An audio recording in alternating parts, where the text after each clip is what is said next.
Hello students. देखो बेटा, आज जो है ना हम बात करेंगे एक बहुत ही इम्पोर्टेंट टॉपिक। और टॉपिक का जो नाम है बेटा वो है क्वांटम नंबर। टॉपिक का क्या नाम है? Quantum number. और जो क्वांटम नंबर है बहुत ही इम्पोर्टेंट टॉपिक है। और इसमें देखो हम क्या क्या चीज़ें सीखेंगे। आपको एक बात बताता हूँ मैं पहले। जो मेरे पास एटम होता है, एटम के अंदर मेन सेल होती है। याद रखनी आपको, मेन सेल में सब सेल होती है। क्या होती है? सब सेल। सब सेल के अंदर ऑर्बिटल होता है और ऑर्बिटल के अंदर इलेक्ट्रॉन होता है।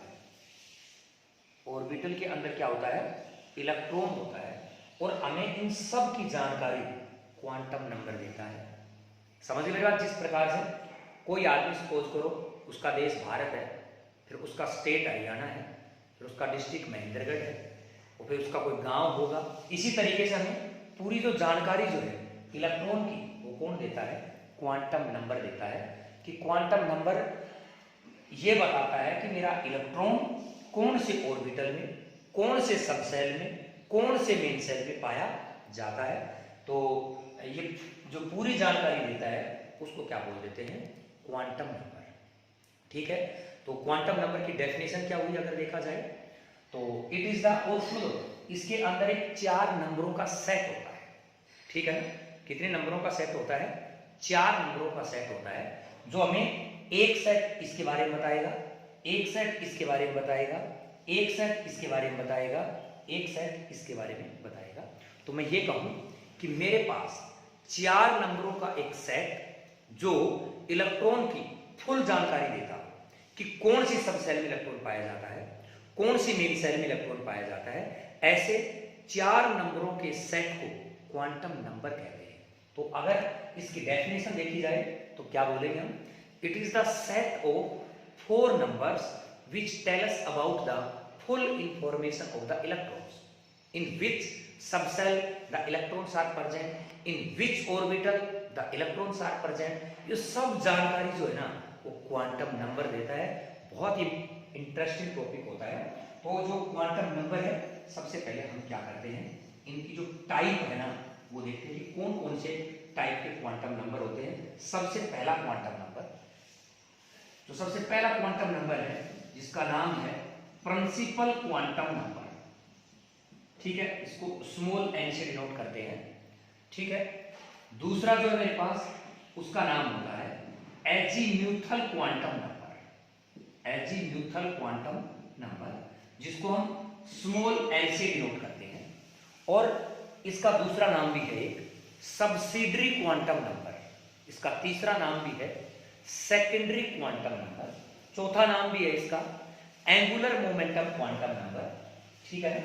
जो ये मेन सेल के बारे में बताता है, ये सब सेल के बारे में बताता है, क्योंकि मेन सेल में सब सेल पाई जाती है।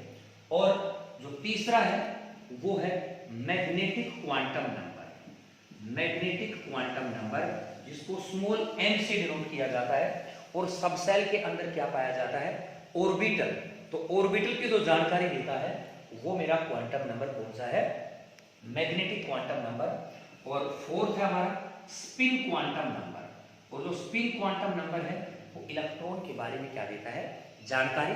तो देखो इधर प्रिंसिपल क्वांटम नंबर जानकारी देता है मेन सेल की, एजीम्यूथल क्वांटम नंबर जानकारी देता है सब सेल की, मैग्नेटिक क्वांटम नंबर जानकारी देता है ऑर्बिटल की, और स्पिन क्वांटम नंबर जानकारी देता है इलेक्ट्रॉन की। समझ गए? तो सबसे पहले हम आप लोगों को प्रिंसिपल क्वांटम नंबर बताते हैं। ठीक है। सबसे पहली बात, ये मेरे पास कोई न्यूक्लियस है, ये एटम होता है, और ये जो होती है ये बेटा मेन सेल होती है। आपने 10th तक ये चीजें पढ़ी होंगी। इस सेल का नाम K होता है, इसका नाम L होता है, इसका नाम M होता है, एंड सो और ज्यादा भी होती है। और मैंने कहा ये मेन सेल है, ये मेन सेल है, और मेन सेल में K, L, M, N and so clear है। अगर नाम की बात करी जाए इनकी n की वैल्यू, तो इसकी n की वैल्यू 1, 2, 3 और 4 एंड सो ऑन, ठीक है ना, एंड सो ऑन। तो मेरे पास जो n की वैल्यू है, तो मैंने देखा, एक चीज और बताता हूं कि मेरे पास जो ये है k l m, यहाँ पे k है, l है, m है, ठीक है ना, n है, ठीक है, सभी में n की वैल्यू मैंने कर ली है। इसमें n की वैल्यू 1 2 3 4 n की वैल्यू होगी।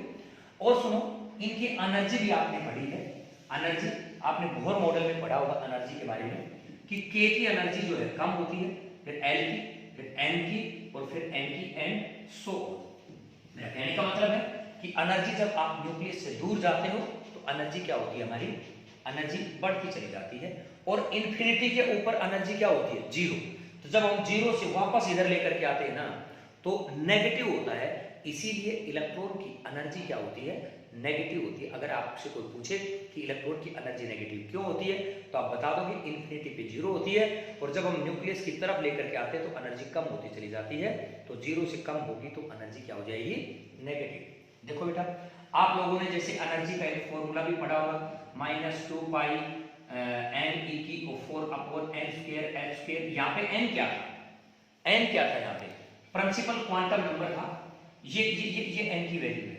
अगर मैं आपको ये कहूं कि बेटा आपको l सेल के अंदर इलेक्ट्रॉन पाया जाता है और उसकी एनर्जी बताओ, तो मैं यहाँ पे En जो निकालूंगा, n का मतलब मेरे पास l की वैल्यू क्या है, इसके लिए 1, l की वैल्यू 2 है, यहाँ पे E2 हो जाएगा। E2 का क्या मतलब हुआ कि मैंने n की वैल्यू 2 रख दी है, और यहाँ पे मेरा ये भी होता है -1312 अपॉन n स्क्वायर। ये भी मेरा एक फॉर्मूला, तो सभी की वैल्यू लगा करके, तो केवल मुझे n को चेंज करना है, तो यहाँ पे मैं 2 की पावर 2 करूंगा, आंसर निकालूंगा, ठीक है ना। दूसरी बात, आपने देखा कि जो आपने ये भी देखा होगा, पहली सेल जो होती है उसमें 2 इलेक्ट्रॉन होते हैं, टोटल इलेक्ट्रॉन तीसरी होती है उसमें 8 होते हैं, फिर उसके बाद में 18 होते हैं। ऐसा आपने कहां से सीखा, आपने सीखा कि ये फॉर्मूला है मेरे पास 2n स्क्वायर। 2n स्क्वायर का मतलब है, सपोज करो मुझे m सेल में टोटल नंबर के इलेक्ट्रॉन निकालने हैं, तो k l n, यहाँ पे n की वैल्यू 1 2 3, ये 3 हो गया, 2 इंटू 3 का स्क्वायर कितना हो जाएगा, 18। क्या है मेरा आंसर, समझ गए मेरी बात।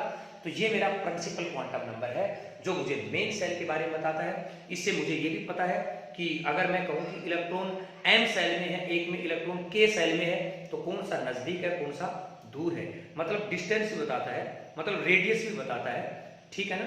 तो ये हमने आपको आज केवल प्रिंसिपल क्वांटम नंबर ही पढ़ाया है।